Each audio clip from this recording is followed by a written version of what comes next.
নমস্কাৰ মই পৰেশ মালাকাৰে প্ৰাসংগিক প্ৰশ্নলৈ আপোনালোকক আদৰণি জনাইছো। আজি প্ৰাসংগিক প্ৰশ্নত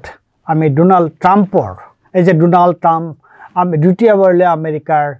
ৰাষ্ট্ৰপতি হিচাপে তেওঁ শপত গ্ৰহণ কৰিলে, কাৰ্যভাৰ গ্ৰহণ কৰিলে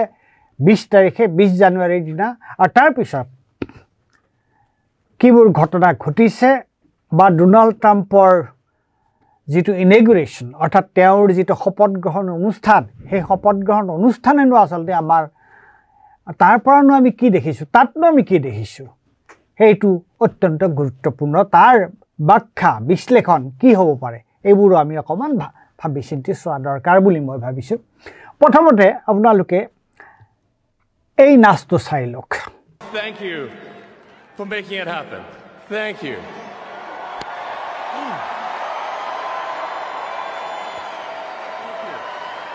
My heart goes out to you.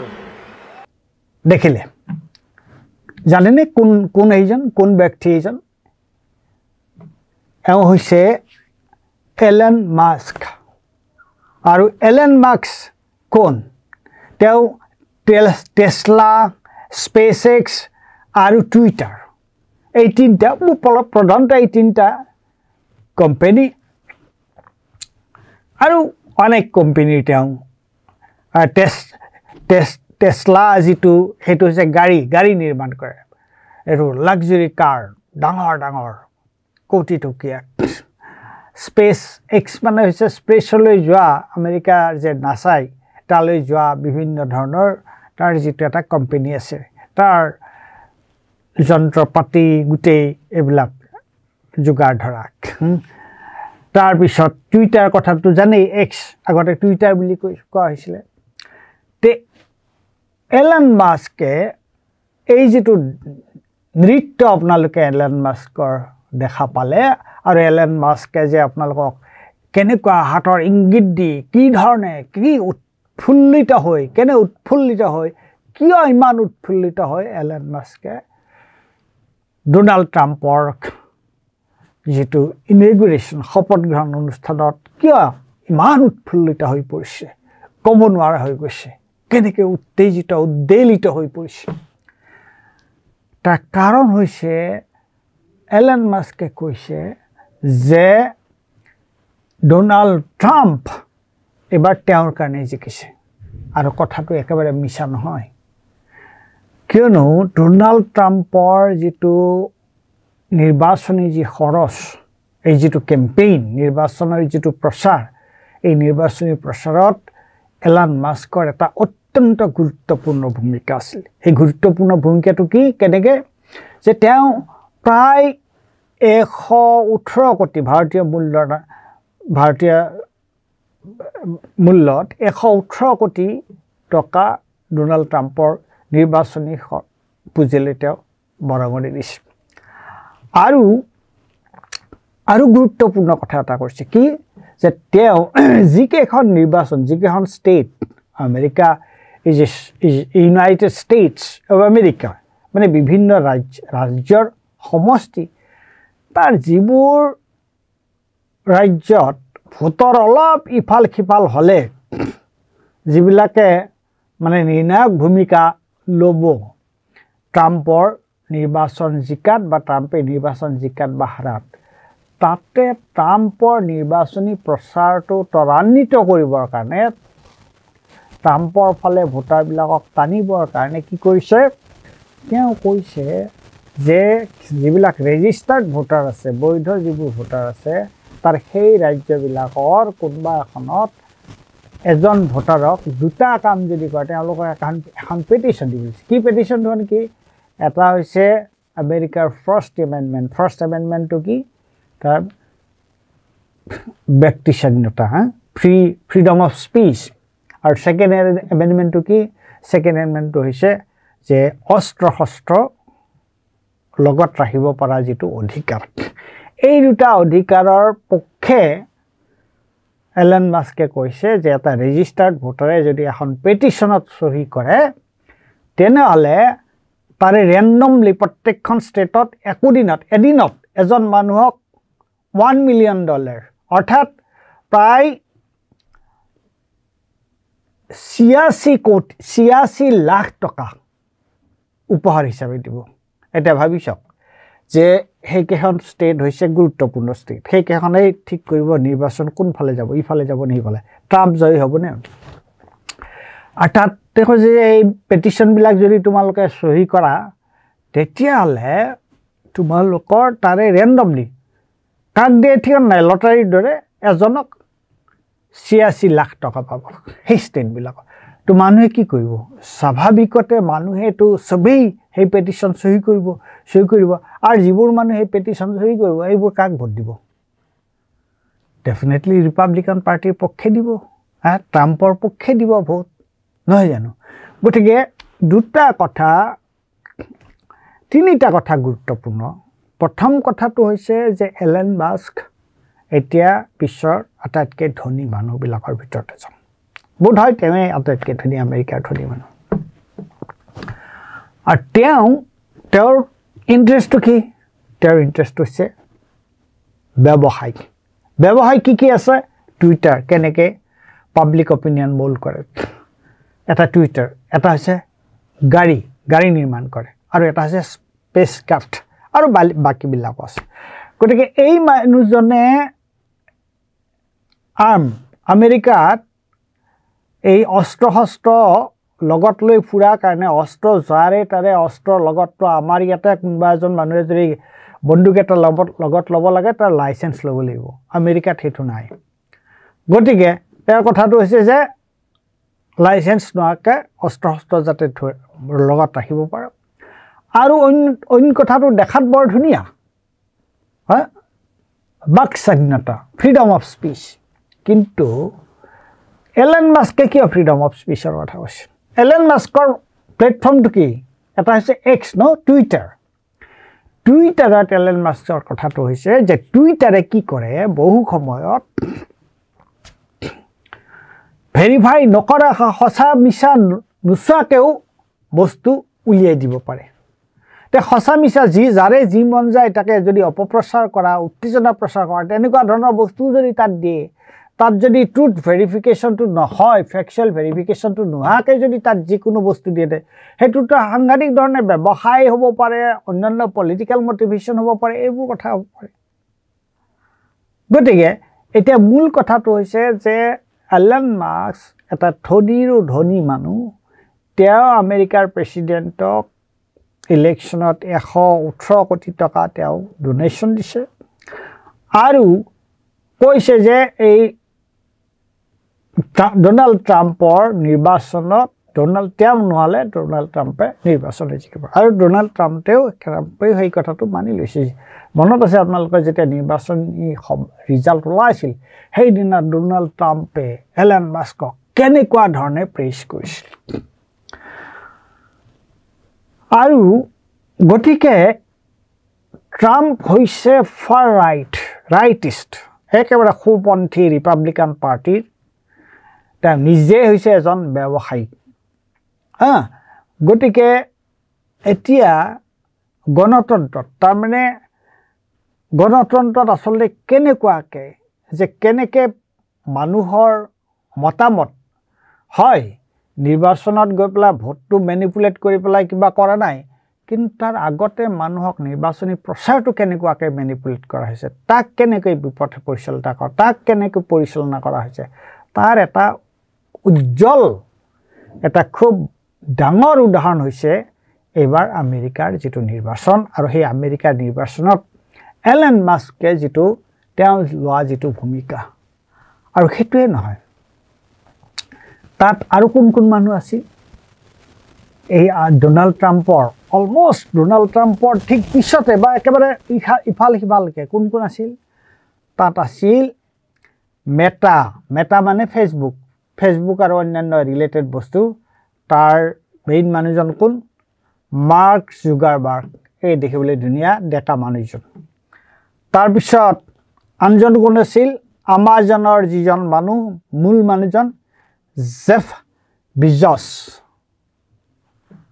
Amazon এতিয়াতো গোটেই ছাপ্লাই আমাজন এটা সাংঘাতিক এটা পুঁজিপতি এটা তাততো সকলো ব্যৱসায় বাণিজ্য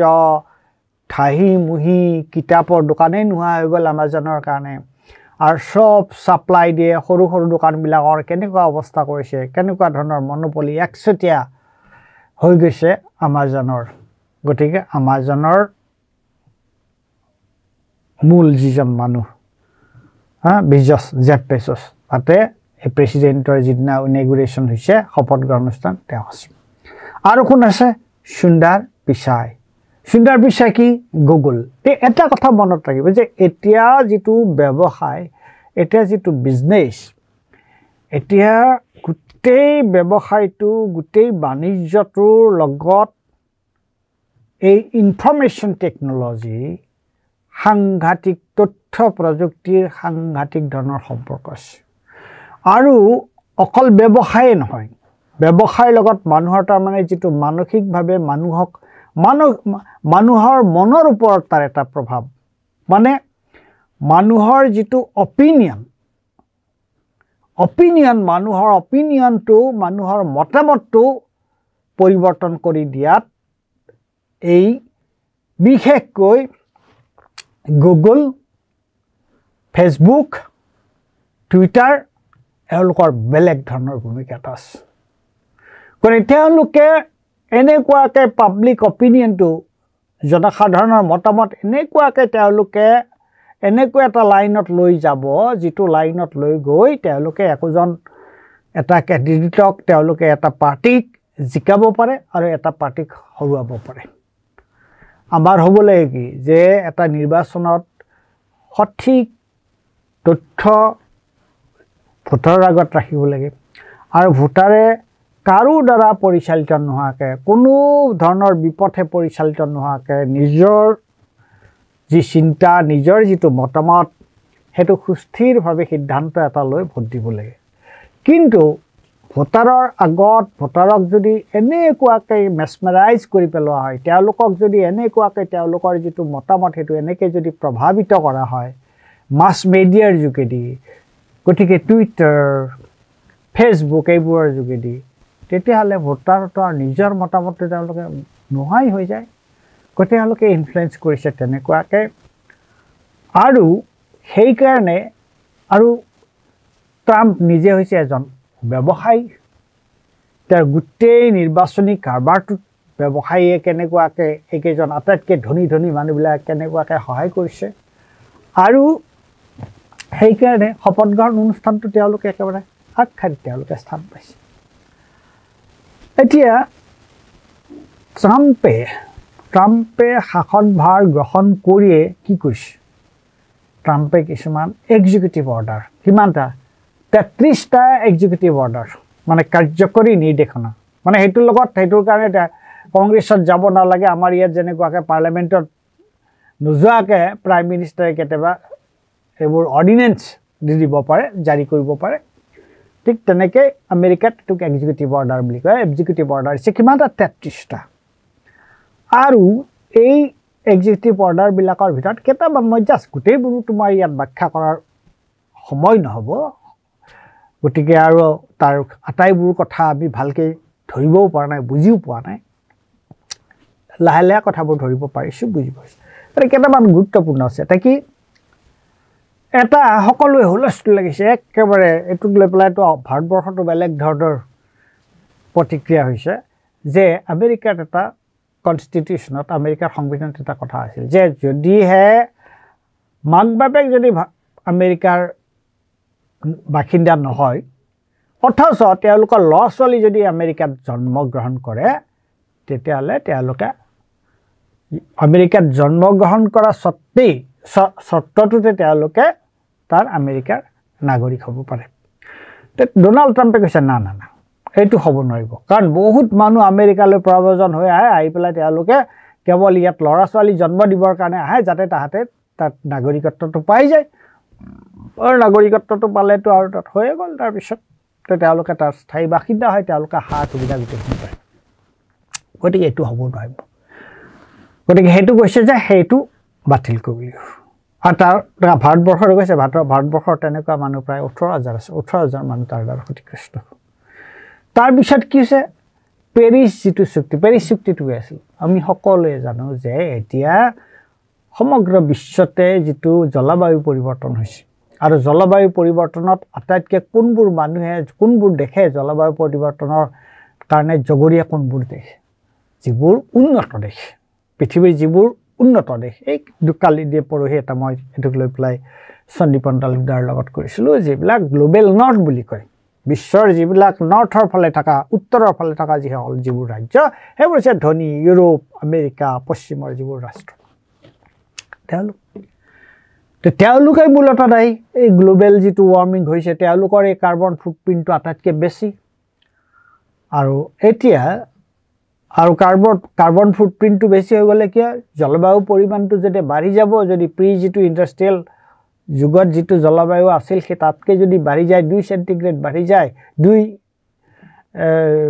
পইণ্ট যদি বাঢ়ি যায় তেতিয়াহ'লে আমাৰ ইয়াতে সাংঘাতিক বেমেজাল দেখা দিব পাৰে আৰু এতিয়া ট্ৰাম্পে কৈছে যে নাই এইটো পেৰিছ চুক্তিত আছিল যে সকলো দেশেই এইটো নিয়ন্ত্ৰণ কৰিব লাগিব যিবিলাকে বেছিকৈ তেওঁলোকে ডেভেলপমেণ্টেল এক্টিভিটিজ কৰিছে তাত তেওঁলোকে কাৰ্টেল কৰিব লাগিব ফসিল ফুয়েলটো তেওঁলোকে ব্যৱহাৰ কৰিব নালাগিব এই যিবোৰ জীৱাশ্ম যিবিলাক ইন্ধন সেইবোৰ ব্যৱহাৰ কৰিব লাগে কয়লা পেট্ৰল ডিজেল এই ধৰণৰ বস্তুবোৰ তো ট্ৰাম্পে কৈছে নাই সেইটো নহ'ব আমি এই চুক্তিত নাথাকিম অৰ্থাৎ এই যে পৃথিৱীখন যে এটা বিভীষিকাৰ ফালে গৈ আছে সেই চুক্তিটো অস্বীকাৰ কৰিব তে পেৰিছ যিটো চুক্তি আছে তাৰ পৰা ট্ৰাম্পে কৈছে আমি এইটো বৰ্জন কৰিম আৰু এটা কথা কৈছে কি যে ৱৰ্ল্ড হেল্থ অৰ্গেনাইজেশ্যন তাৰ পৰা আমি ওলাই আহিম আহুৰ লাভালাভটো কি আজি গোটেই বিশ্বত যেতিয়া স্বাস্থ্যজনিত এই যে আমাৰ কোভিডৰ সময়ত যিটো হৈছিল বা বিভিন্ন ধৰণৰ যেতিয়া সময়ে সময়ে বিভিন্ন ধৰণৰ স্বাস্থ্যক লৈ যিবোৰ সমস্যা হয় সেইবিলাকৰ সমাধানটো আহে সেইবিলাক ক্ষেত্ৰত আটাইতকৈ আগভাগ লয় কোনে ৱৰ্ল্ড হেল্থ অৰ্গেনাইজেশ্যন আৰু আমেৰিকা তাত যথেষ্টখিনি কণ্ট্ৰিবিউশ্যন আছে বিত্তীয়ভাৱে তেওঁলোকে কৈছে নাই আমি ইয়াত নাথাকোঁ আমাৰ ইয়াত থাকি আমাৰ কি লাভ হৈছে দুখীয়া ৰাজ্যবিলাকে ৰাষ্ট্ৰবিলাকে তেওঁলোকে আমাৰ এই স্কিমৰ ৱৰ্ল্ড হেল্থ অৰ্গেনাইজেশ্যনৰ কাম কৰি আছে আমি ইয়াত থকাৰ কোনো অৰ্থ নাই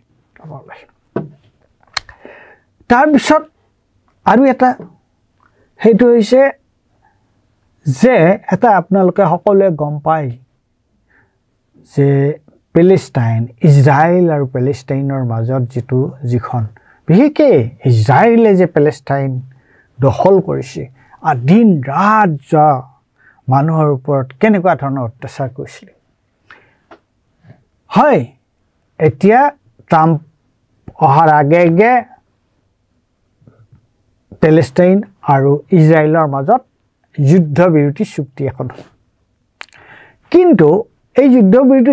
চুক্তিৰ বহুত ইমান দেখাত যিটো কথা এবাৰ যে ট্ৰাম্পৰ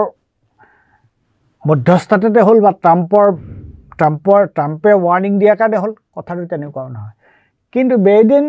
এডমিনিষ্ট্ৰেশ্যনেও তাত এটা কথা কৈছিলে যে ইজৰাইলৰ যিবোৰ মানুহে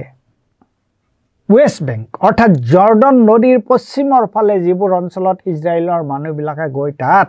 বেদখল কৰিছিল আৰু লগতে পেলেষ্টাইনৰ কোনো অংশত ৱেষ্ট বেংকত জৰ্ডন নদীৰ পশ্চিম ফালে আৰু সিৰিয়াত যিবিলাক মানুহে ইজৰাইলৰ মানুহে গৈ তাত বেদখল কৰিছিল যে তেওঁলোকৰ এগেইনষ্টে বাইডেন এডমিনিষ্ট্ৰেশ্যনে বাইডেনৰ প্ৰশাসনে এটা চেংচন নিষেধাজ্ঞা আছিল আৰু ট্ৰাম্পে কৈছে যে নাই সেই নিষেধাজ্ঞা ট্ৰাম্পে উঠাই দিলে আৰু উঠাই দিয়াৰ লগে লগে আকৌ এই চিজফায়াৰ হোৱাৰ মাজতে নেতানেহুৱে ইজৰাইলৰ প্ৰধানমন্ত্ৰী তাতে সেইবিলাক ঠাইত আকৌ বিভিন্ন ঠাইত আক্ৰমণ কৰিছে সেই মানুহবিলাকে সেই যিবিলাক বেদখলকাৰী ইজৰাইলী মানুহ সেইবিলাকে গৈ পেলেষ্টাইনৰ মানুহৰ ওপৰত আক্ৰমণ কৰিছে এইটো মদত দিছে এইটো সহায় কৰিলে কোনে ডোনাল্ড ট্ৰাম্পে তাৰপিছত বহুত দীঘল মই আটাইবোৰ কথা কৈ নাথাকোঁ আৰু কালি এটা বস্তু দেখা পালোঁ যে ডোনাল্ড ট্ৰাম্পে কানাডাক ভয় দেখুৱাইছে যে তোমালোকে আমাৰ কানাডা মেক্সিকো আমেৰিকালৈ বহুত বস্তু ৰপ্তানি কৰে তো ডোনাল্ড ট্ৰাম্পে কৈছে যে কানাডাৰ পৰা যদি বস্তু আহে তাত আমি শুল্ক বেছিকৈ লগাম টেৰিফ বেছিকৈ লগাম এক্সেচিভ টেৰিফ লগাম তাৰ পৰা বস্তু আহিলে তোমালোকৰ তাৰ পৰা বস্তু আহিলে টেৰিফ লগালে সেই পইচাটো তেওঁলোকৰ দেশলৈ যায় আৰু তোমালোকৰ দেশত নাই কাৰণেহে তাৰ পৰা বস্তু আহে আৰু ট্ৰাম্পে কি এটা অদ্ভুত যুক্তি দিছে সেইটো শুনি আপোনালোকে আৰু আচৰিত হ'ব সেইটো কিছে ট্ৰাম্পে কি কৈছে যে তোমালোকে যদি ট্যাৰিফ তোমালোকৰ অৰ্থাৎ তোমালোকৰ বস্তুত যদি আমি ট্যাক্স যদি লগাব নালাগে শুল্ক যদি লগাব নালাগে ট্যাৰিফ লগাব নালাগে তেতিয়াহ'লে তোমালোক ইউনাইটেড ষ্টেট মানে ইউএছৰ এটা ৰাজ্য হোৱা মানে কি অদ্ভুত ধৰণৰ যুক্তি কৈছে তেওঁলোকে তেওঁলোকৰ সভৰেইনিটি কানাডা মেক্সিকো তেওঁলোকে এখন স্বতন্ত্ৰ দেশ যে তোমালোকে যদি টেৰিফ তোমালোকক টেৰিফ বেছি টেৰিফৰ কাৰণে তোমালোকে বেয়া পাইছা আমাৰ ষ্টেট হৈ যোৱা আমেৰিকাৰ ভিতৰুৱা ৰাজ্য হৈ যোৱা তেতিয়া তোমালোকৰ ওপৰত টেৰিফ নালাগে কি আৰু অদ্ভুত এটা যুক্তি গতিকে প্ৰশ্নটো হৈছে আমি দেখা পাইছোঁ এইটো যে ডোনাল্ড ট্ৰাম্প আৰু চেণ্ডাৰ্ছ আগৰ ডেমক্ৰেটিক পাৰ্টি তেওঁৰ সময়ত ৰাষ্ট্ৰপতি পদতো তেওঁ উঠিছিল কিন্তু টিকিব নোৱাৰিলে লাষ্টত তেওঁ পদত্যাগ কৰিব লগা হ'ল এই ৰাষ্ট্ৰপতিৰ যিটো নিৰ্বাচনৰ পৰা তাৰ দুটা খুব গুৰুত্বপূৰ্ণ কথা হৈছে যে প্ৰেচিডেণ্টৰ যিটো ইনগ্ৰেচুৱেল স্পীচ তাত বহুত কথা আপোনালোকে শুনিছে কিন্তু আমেৰিকাত যিটো ইনইকুৱেলিটি যিটো হৈছে অৰ্থাৎ অৰ্থনৈতিক বৈষম্য যি ধৰণে দেখা দিছে যে এছাম মানুহ ধনীৰ পৰা ধনী হৈ গৈ আছে আৰু সাধাৰণ এছাম মানুহে তেওঁলোকৰ থাকিব তেওঁলোক দুখীয়াৰ পৰা দুখীয়া হ'বলৈ গৈছে এইটো মই ভাৰতবৰ্ষৰ কথা কোৱা নাই আমেৰিকাৰ কথা গতিকে ডোনাল্ড ট্ৰাম্পে তেওঁৰ উদ্বোধনী ভাষণত তেওঁতো সেই কথাটো এবাৰলৈ উল্লেখ নকৰিলে আৰু এটা ডাঙৰ সমস্যা হৈছে আমেৰিকাত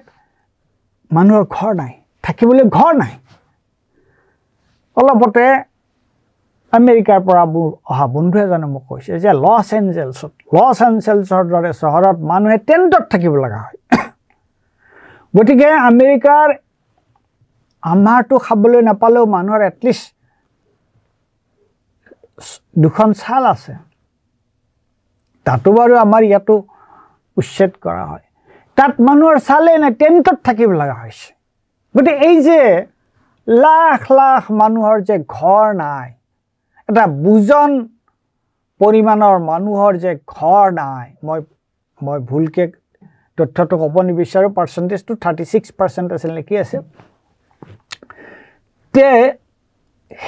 সেই কথাটোতো ডোনাল্ড ট্ৰাম্পে একাহাৰো নক'লে এতিয়া গোটেই কথাটো হৈছে এইটোৱে যে আমাৰ ভাৰতবৰ্ষত যেনেকৈ আমি যিটো কথা দেখা পাইছোঁ যে গণতন্ত্ৰৰ নামত বুলিয়ে কৈ থাকে নহয় গণতন্ত্ৰ গল্ডেন এজ গল্ডেন টাইম অমৃতকাল আৰু ডোনাল্ড ট্ৰাম্পেও তাত কৈছে গল্ডেন টাইম আহি গৈছে ডোনাল্ড ট্ৰাম্প অহাৰ লগে লগে আৰু গল্ডেন টাইম হয় অৱশ্যে কাৰণ গল্ডেন টাইম মই আপোনালোকে যিটো ড্ৰেছ দেখুৱাইছিলোঁ যিটো ডান্স এই যে হেৰিয়ে এলান মাস্কে যিটো নাচ দেখুৱাইছিলে এইটো একেবাৰে গল্ডেন টাইম আহিলে এনেকুৱাকৈ নাচ কৰিব পাৰে আৰু গল্ডেন টাইম হয় কাৰ কাৰণে একেবাৰে ধনী যিবোৰ মানুহ